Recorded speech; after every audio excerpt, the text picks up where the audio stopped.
gets a book. And in this book is an inscription. And it says, "Dear George, remember, no man is a failure who has friends." Amen. Amen. Look around you.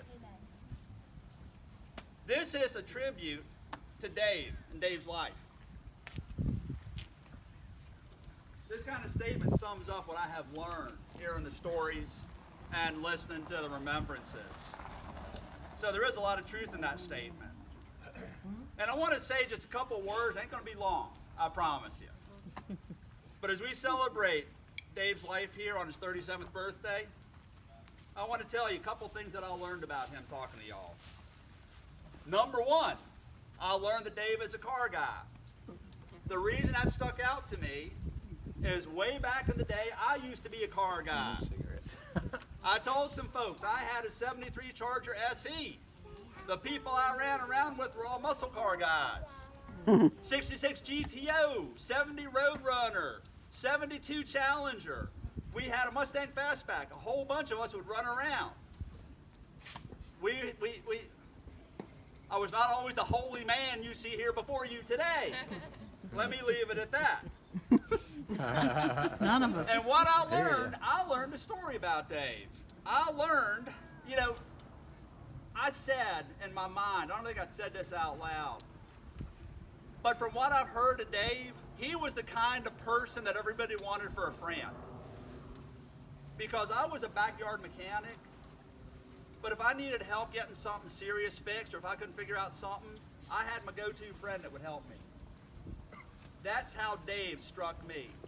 He was a smart guy. He was good with his hands. He was good at figuring stuff out.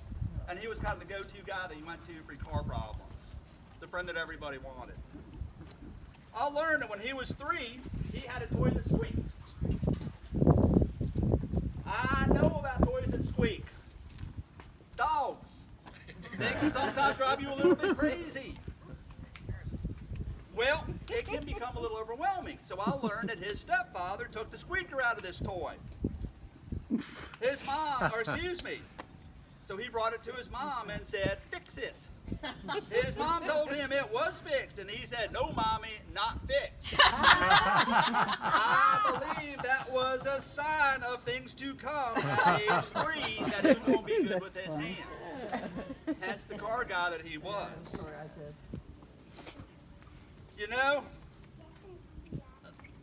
I learned that being good with cars, he had a Honda Prelude. And I heard that this was his baby. This was his pride and joy. He liked to race it. I race cars, just street racing. I know about fast cars. And it sounds like he did too. It sounds, and what I learned was when he was racing it, this one particular day, he totaled it. I don't know why, but the first question that comes into my mind was, did he win? That was the first question I thought of. I do not have an answer to that yet, so if anyone knows, let me know. He did win? All right. Did he win? But when he totaled it, I did not find out whether he won. So I find out that he had this car towed back to his house, and that this thing sat in his driveway, total, just wrecked up for 6 months. An interesting side note on this.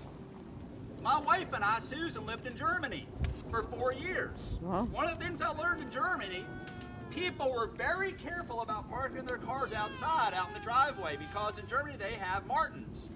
Martins were just like weasels. And what would happen, these martins would get up and crawl up in the engine compartments of these cars and they'd chew on the wires. I don't know why. Somebody said they liked the little buzz that it would give you from a little bit of electricity in the wires, but it would ruin cars. They would have to get a whole car rewired or total it. So, we do not have weasels here, but we do have mice. Rats. And what? They were rats. They were rats. So handsome. We have rats here too. And evidently I heard they made a nest in Dave's wrecked out Prelude. But what he did, and this kind of goes back to being a tribute to him with his wife and daughter. is he took that engine out and dropped it in another car. And it's like, it's neat when you can see that. What a day. And it's neat There's alligators over there. I ain't going Probably in see there. that coming in Dave with his hands. Rest in peace, David.